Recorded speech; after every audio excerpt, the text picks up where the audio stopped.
नेपाली कांग्रेसका नेता प्रकाश मान सिंहले आगामी महाधिवेशनका लागि आफूलाई पार्टी सभापतिको उम्मेदवारी दिनबाट रोक्ने प्रयास भइरहेको आरोप लगाउनु भएको छ। शनिबार नेपाली कांग्रेस काठमाडौँ 17 नम्बर ओडा कार्य समितिले आयोजना गरेको कार्यक्रममा नेता सिंहले आफूले पार्टीका लागि धेरै योगदान गरेको भन्दै आफू पार्टी सभापतिको योग्य उम्मेद्वार भएको समेत बताउनुभयो। पार्टीका लागि केही नगर्नेहरू सभापतिको उम्मेद्वार हुन सक्ने तर काठमाडौँका सक्षम नेताले अवसर नपाउने अवस्था देखिएको उहाँको भनाइ छ। नेता सिंहले पार्टी सभापतिका लागि आफू सक्षम रहेको तर्क गर्नुभयो।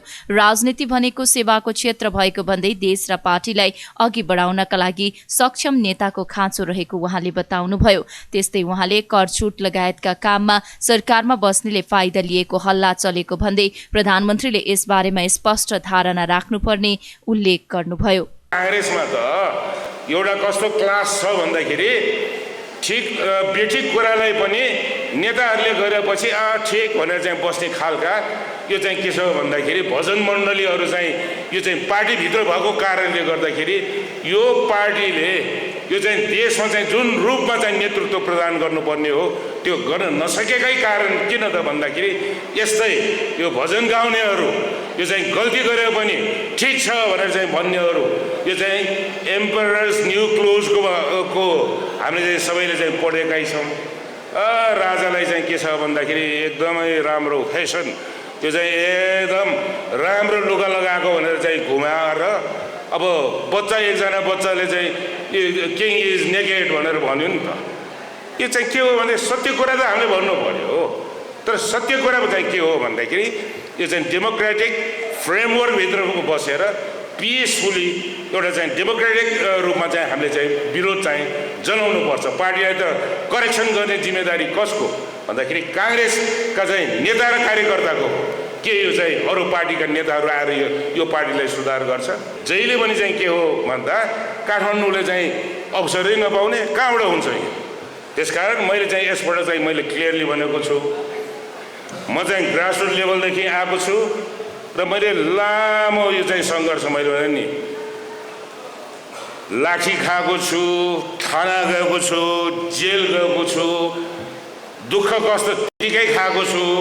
काङ्ग्रेसको चाहिँ नेताको छोरा भनेर चाहिँ यो चाहिँ अध्ययन गर्ने क्रममा पाइलटिङमा सिलेक्सन भएको पनि लास्ट मोमेन्टमा क्यान्सल भएर फेरि पनि मैले चाहिँ आफ्नो चाहिँ अध्ययनलाई चाहिँ अगाडि बढाएको छु।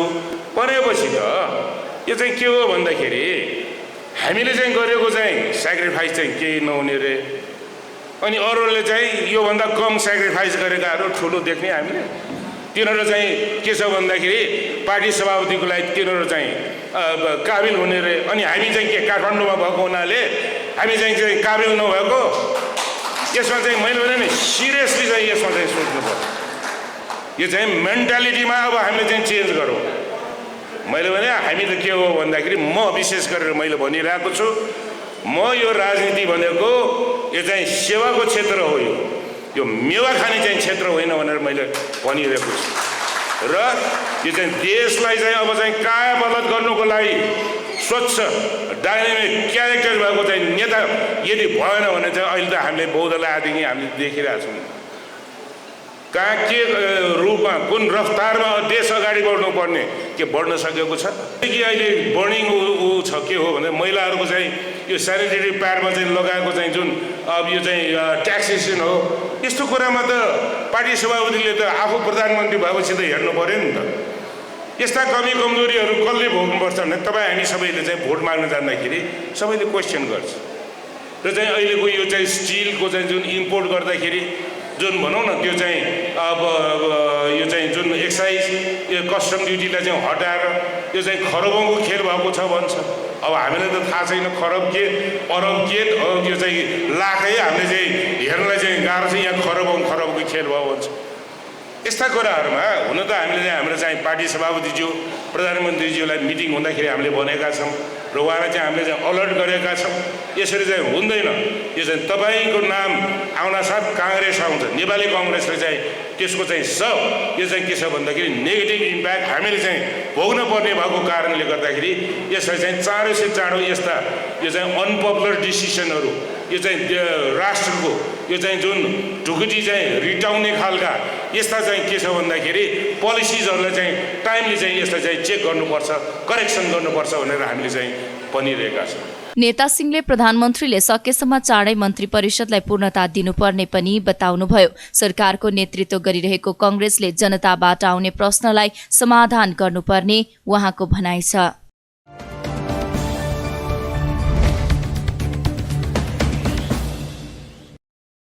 नेपाल हिमोफिलिया सोसाइटीले राष्ट्रिय जनगणना 2078मा मुलुकभर रहेको हिमोफिलियाका बिरामीको वास्तविक तथ्याङ्क समेट्नुपर्ने माग गरेको छ। शनिबार काठमाडौँमा गरिएको अन्तर्क्रिया कार्यक्रममा सोसाइटीले जनचेतना अभावमा अझै पनि हिमोफिलियाका बिरामी खुलेर बाहिर आउन नसकेको भन्दै जनगणनाका क्रममा उनीहरूको वास्तविक तथ्याङ्क समेट्नुपर्ने माग गरेको हो। हिमोफिलिया भएका व्यक्तिहरू अपाङ्गता भएका व्यक्तिको सूचीमा 10औं नम्बरमा रहेको र गणकहरू आउँदा घर परिवारमा भएका बिरामीको प्रष्ट विवरण दिन पनि सोसाइटीले आग्रह गरेको छ। नेपालमा करिब 3000 हिमोफिलियाका बिरामी रहेको सोसाइटीका महासचिव दीपक पोखरेलले बताउनुभयो। त्यस्तै सोसाइटी मार्फत अहिलेसम्म 750 जना हिमोफिलियाका बिरामीको पहिचान भएको र त्यसमध्ये आवश्यक औषधि उपचारको अभावमा पहिचान भएका व्यक्तिहरूमध्येबाट हरेक वर्ष 3 देखि 4 जना व्यक्तिको ज्यान गइरहेको महासचिव पोखरेलले बताउनुभयो। विश्व हेमोफिलिया महासंघ WFH को तथ्याङ्क अनुसार प्रति 5000 पुरुष जन्ममा 1 जना हेमोफिलिया समस्या लिएर जन्मन्छन्। नेपालमा पनि जनगणनालाई आधार मानियो भने 3000 जति हेमोफिलिया युक्त व्यक्ति रहेको अनुमान छ। भौगोलिक विकटता, जनचेतनाका अभावका कारण पनि सबै व्यक्ति सम्पर्कमा आउन सकेका छैनन्। हेमोफिलिया सोसाइटी नेपाल मार्फत अहिलेसम्म 750 जना हेमोफिलिया युक्त व्यक्तिहरूको पहिचान भएको छ।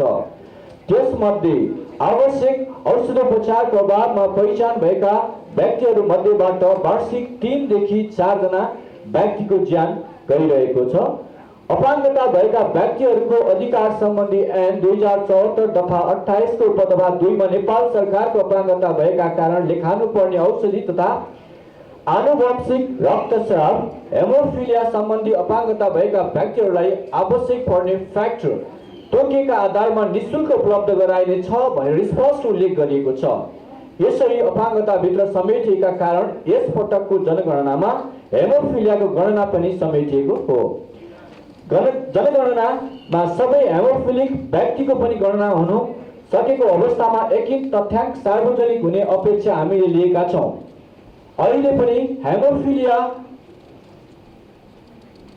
व्यक्तिहरू पहिचान हुन नसक्दा धामी झाँक्री समक्ष जाने गरेको पाइएको छ।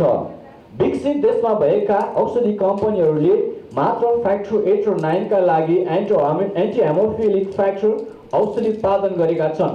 यस्ता फ्याक्टर अधिक महँगा छन्। हेमोफिलिया रोगको औषधि जीवन रहेसम्म लिनुपर्छ। यस्ता औषधि किन्न सर्वसाधारण व्यक्तिको आर्थिक पहुँचभन्दा बाहिर छ। औषधिमा लगानी गर्ने राज्यको बजेटमा यस्ता औषधि पनि खरिद गर्नुपर्छ अनि मात्र हेमोफिलिया भएका व्यक्ति पर्याप्त औषधि पाई स्वस्थ एवं सुरक्षित महसुस गर्न सक्छन्। उनीहरूको बाँच्ने अधिकारको सुनिश्चित गरिनुपर्छ। व्यक्तिका लागि औषधि किन्ने कार्य असम्भव प्राय भए पनि राज्यको सानो लगानीले हेमोफिलिया युक्त व्यक्तिहरू बाँच्न पाउँछन्। रगत जमाउन आवश्यक तत्त्वको कमीका कारण लामो समयसम्म रक्तस्राव भइरहने अवस्थालाई हिमोफिलिया भनिन्छ। विश्व स्वास्थ्य संगठनका अनुसार 10,000 जनामा 1 जनामा हिमोफिलियाको समस्या देखिने गरेको छ।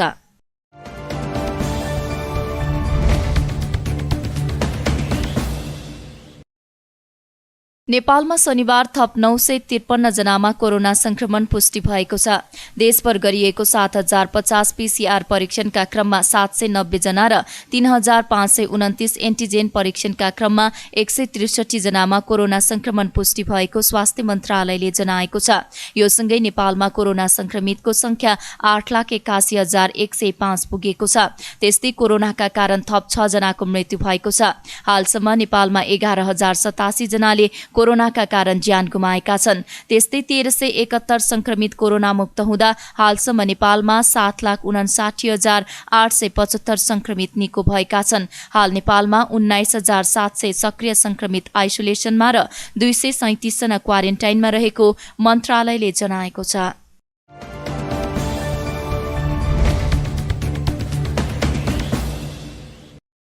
संयुक्त राष्ट्रिय जनआन्दोलन मोर्चाले 2072 सालमा जारी भएको संविधानको खारेजीसँगै संवैधानिक राज संस्था कायम गर्न भन्दै असोज 11 गते काठमाडौँमा बृहत विरोध सभाको आयोजना गर्ने भएको छ।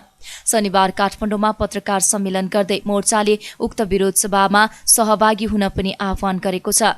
2072 सालको संविधानले नेपालको अखण्डता, राष्ट्रियता, धार्मिक स्वतन्त्रतालाई हनन गरिरहेको र संविधान विदेशीको इशारामा ल्याइएको भन्दै उक्त संविधानलाई खारेज गरी संवैधानिक राज संस्था देशमा अपरिहार्य रहेको बताउँदै मोर्चाले आन्दोलनको आह्वान गरेको हो।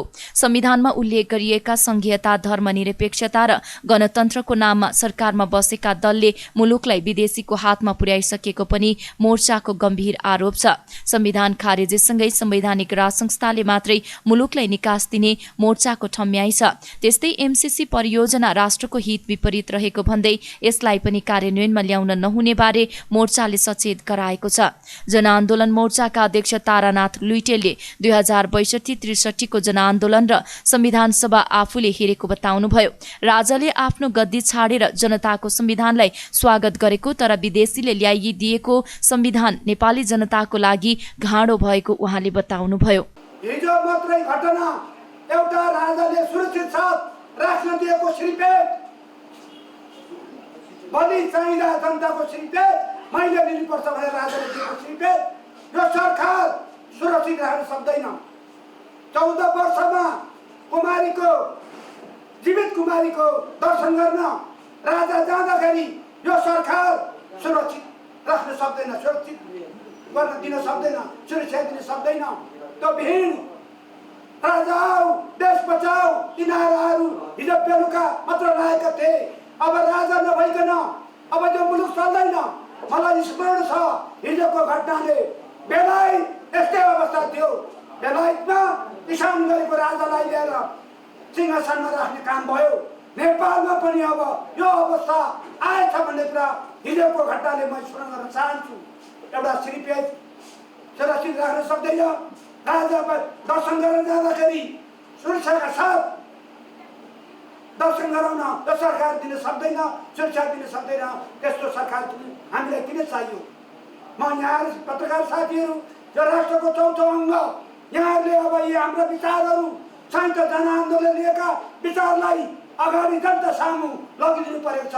हाम्रो यो काम कठिन व्रत। राष्ट्रवादी हुन सजिलो छ, तर राष्ट्रवादी भएर बाँच्न गाह्रो छ। त्यसैले यी हाम्रा मुद्दाहरू गाउँ गाउँ, बस्ती बस्ती कफन बाँधेर पुर्याउनु पर्ने अवस्था छ। नभए हामीलाई गणतन्त्रले सहज बाटो, जनताको घाँस बाँस कपासको व्यवस्था गरिदिएको भए, सुरक्षाको अवस्था गरिदिएको भए आज गणतन्त्र फस्टाएर जान्थ्यो होला, जनता खुसी हुन्थ्यो होलान्। गणतन्त्र आएपछि नेपाली जनताले सुख शान्ति पाइएला, सुखी होला, विदेशमा जानुपर्ने थिएन। 25-30 हजारको तलबको लोभमा 55-60 डिग्रीको गर्मीमा जानुपर्ने अवस्था हुँदैन थियो होला। अवस्थाले तिर्नका लागि अब यो गणतन्त्र 72को फेल भइसक्यो। यो गणतन्त्रले अब नेपाली जनतालाई निकास दिन सक्दैन। एउटा सरकार गठन गरेको आज 72 दिन भइसक्यो, मन्त्रालय पूर्णता हुन सकेको छैन। 6 जना मन्त्री छन्, 25 वटा मन्त्रालय छन्। यस्तो सरकार अब नेपाली जनतालाई किन चाहियो? त्यसैले यही पत्रकार सम्मेलन मार्फत म अनुरोध गर्न चाहन्छु, हाम्रो आन्दोलन, विशाल आन्दोलन पर्सि 11 गते 11:30 बजे हामी ढिकुरी मण्डपमा भेला भएर सम्पूर्ण दाजुभाइ तथा दिदीबहिनीहरू हाते मेरो साथ गाउँ टोल, गाउँ बस्ती बस्ती अगाडि बढ्न विनम्र अनुरोध गर्न चाहन्छु। यो हाम्रा यी एजेन्डाहरू गाउँ बस्ती पुर्याउनका लागि पनि म यहाँ पत्रकार दाजुभाइहरूलाई विनम्र अनुरोध गर्न चाहन्छु। गणतन्त्रले समेत नेपाली जनतालाई सुख प्रदान गर्न नसकेको उहाँको भनाइ छ। अहिलेको सरकार बनेको 72 दिन बितिसक्दा पनि प्रधानमन्त्री शेरबहादुर देउवाले मन्त्रीमण्डलको विस्तार गर्न नसकेको भन्दै उहाँले राजा र दल दुवैले मिलेर देश चलाउनु पर्ने बताउनुभयो।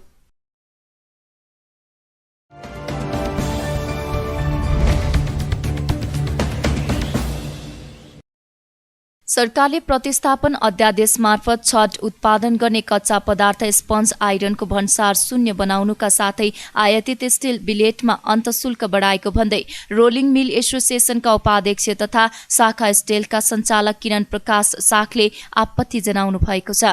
शनिबार काठमाडौँमा पत्रकार सम्मेलन गर्दै उहाँले बिलेट आयात गरेर डन्डी उत्पादन गर्दा स्वत महँगो पर्न जाने बताउँदै बहुसंख्यक डन्डी उद्योगहरू प्रतिस्पर्धा गर्न नसकेर बन्द हुने अवस्थामा पुग्ने बताउनुभयो। मुलुकमा साना ठूला गरी 30 वटा फलामे छड उत्पादन गर्ने उद्योगहरू रहेको र जसमध्ये 6 वटा उद्योगले मात्रै बिलेट उत्पादन गर्दै आएको साखको जिकिर छ। उद्योगहरूले बिलेटबाट डन्डी उत्पादन गर्दा प्रति किलो 5 देखि 6 रुपैयाँसम्म महँगो पर्ने हुनाले ग्राहकलाई प्रत्यक्ष मर्का पर्ने र उद्योग समेत धराशयी हुने उहाँले बताउनुभयो। स्पन्जै मात्र इन्डस्ट्री गर्नेलाई दिने हो भने यो प्रक्रिया सुन्ना ड्युटी हुने हो भने हामी रहँदैन। अब हामी नभएपछि के भयो त? यो 14 लाख मेट्रिक टन के आउने भयो त? स्पन्ज आइरन मात्र आउने भयो। 14 lakh metric ton sponge iron मात्र आउने भएपछि त यसमा ड्युटी पनि जिरो, एक्साइज पनि जिरो भएपछि हिजोको दिनमा 14 लाख मेट्रिक टनमा प्रति केजी 5.5 रुपियाँ राजस्व आइराखेको सुन्ना हुने भएन। त्यो कति अरब भयो साथीहरू? तपाईँहरू क्यालकुलेट गर्नु। म भन्दा तपाईँहरू जाने काम गर्नुहुन्छ। मसँग भएको क्यालकुलेटरमा यो सुन्ना अट्दैन। नम्बर 1। अर्को कुरो के छ भनेदेखि अब भ्यालु एडेडको कुरा भइरहेछ, ब्याकवर्ड इन्टिग्रेसनको कुरा भइरहेछ। ब्याकवर्ड इन्टिग्रेसन भनेको हाम्रो त पर्यटन 100% ब्याकवर्ड इन्टिग्रेसन। पर्यटन इन्डस्ट्रीलाई नै ब्याकफायर गर्नेलाई हामीले प्रोत्साहन दिने भनेको कहाँसम्म ठिक बेठिक यहाँको सोध्नु होला। र ब्याकवर्ड इन्टिग्रेसन कति रुपियाँको हुने हो? सरकारले राजस्व नै नलिकन 5 रुपियाँ छोडिदिएर 3 रुपियाँको ब्याकवर्ड इन्टिग्रेसन भयो भने त्यो ब्याकवर्ड इन्टिग्रेसन भन्ने त्यो पनि भन्न मिल्ने अवस्थाको छैन। म भन्छु यस्तो किसिमको पोलिसी कहाँबाट आयो, कसरी आयो, आउनु हुने अवस्था छ छैन। अब अर्को यो यसले कन्टिन्युटी दिने हो, यो प्रवृत्ति रह्यो भने ठुलो एउटा यसबाट विकृति उत्पन्न हुन्छ। यो पनि हामी ठोकुवाका साथ भन्छौँ।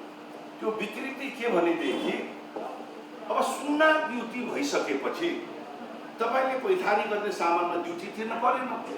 ड्युटी तिर्न नपरेपछि ओभर इन्भोइस हुने अवस्था प्रबल हुन्छ। भोलि $400 को माल $600 आयो भने के हुन्छ? $200 पनि ड्युटी तिर्न पर्दैन, ल्यायो। $200 कहाँ बस्छ? परदेशमा बस्छ। त्यो $200 विदेशी मुद्रा बेच्यो भने कति आउँछ? मैले भन्न पर्दैन कति आउँछ। त्यो पनि पकेटमा भयो। 400 को 600 तिरेको अवस्थामा तपाईँको लागत बढ्यो। भोलि ट्याक्स तिर्ने बेलामा तपाईँको $200 ले प्रफिट घट्यो। $200 के प्रति टन प्रफिट घट्यो भनेपछि $200 मा प्रफिट भएको भए 25%ले $50 त्यहाँ पनि तिर्न पर्थ्यो राजस्व ट्याक्स, त्यो पनि तिर्न परेन। अब हेर्नुहोस् कति नोक्सान। कच्चा पदार्थ आउनेमा राजस्व नोक्सान, ओभर इन्भोइस भएर हाम्रो बहुमूल्य विदेशी मुद्रा चाहिने भन्दा बढी जाने भयो, त्यो नोक्सान। त्यसपछि तिर्नभन्दा कम ट्याक्स तिर्ने भयो, अर्को नोक्सान। यो पनि नआउने कुरो पक्कै छैन, यो आउन सक्छ। जब पोलिसीमा खोट हुन्छ, जब पोलिसीमा क्वाल पर्छ, चुहाव त हुन्छ। चुहाव रोक्नलाई त पोलिसी आउनु पर्यो। अब हाम्रो एउटा अर्को के छ भनेदेखि यदि यो अवस्था कन्टिन्यू हुने हो भनेदेखि हामी त मर्ने भइसक्यौँ। हाम्रो उद्योग चल्दैन भनेर बारम्बार भनिसकेका छौँ। हिजो मात्र ब्याङ्किङ एसोसिएसनको अध्यक्षज्यूले फोन गरेर मैले भनिसकेँ, अध्यक्षज्यू याद राख्नु होला, यदि यो फिर्ता भएन, यो कन्टिन्यू भयो भने यो आश्विन मसान्तको 3/4 को इन्ट्रेस्ट हामी तिर्नेवाला छैन। हामी 24 उद्योगले तिर्नेवाला यस कारण छैन कि तिर्ने सक्ने अवस्थै छैन। उहाँले बैंकिङ एसोसिएसनका अध्यक्षलाई फोन गरेर अहिले सरकारले ल्याएको नीति निरन्तर रह्यो भने आफूहरू ब्याज तिर्न सक्ने अवस्थामा नहुने कुरा जानकारी गराएको बताउनुभयो। उहाँले कुनै पनि कोणबाट यो सुविधा दिएर मुठीभरका केही व्यक्तिहरूलाई प्रोत्साहन दिने र बाँकीलाई मर्न बाध्य पार्ने र करिब 150 अर्बको लगानीलाई माटोमा मिलाउने काम गर्न दिन नहुने धारणा पनि राख्नुभयो।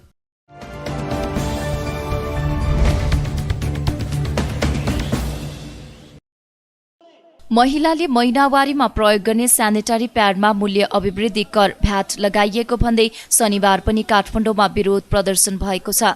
सेनिटरी प्याड निशुल्क गर सरकार भन्दै आम युवा अभियानले विरोध प्रदर्शन गरेका हुन्। जनतालाई निशुल्क रूपमा वितरण गर्नुपर्ने वस्तुमा कर लगाइएको उनीहरूको आरोप छ।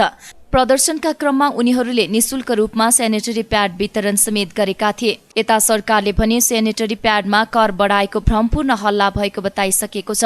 वर्तमान सरकारले सेनिटरी प्याडको आयातमा भन्सार महसुल बढाएको भनी सामाजिक सञ्जाल र कतिपय सञ्चार माध्यम मार्फत फैलाएको हल्लाप्रति ध्यानकर्षण भएको भन्दै अर्थ मन्त्रालयले आर्थिक वर्ष 2069-70 अघिदेखि लाग्दै आएको भन्सार महसुल नबढाइएको जनाएको छ। राष्ट्रवादी कार्यक्रममा र आन्दोलनहरुमा लगाइदियो टी-शर्ट हो र साथसाथै यो टी-शर्टको कसै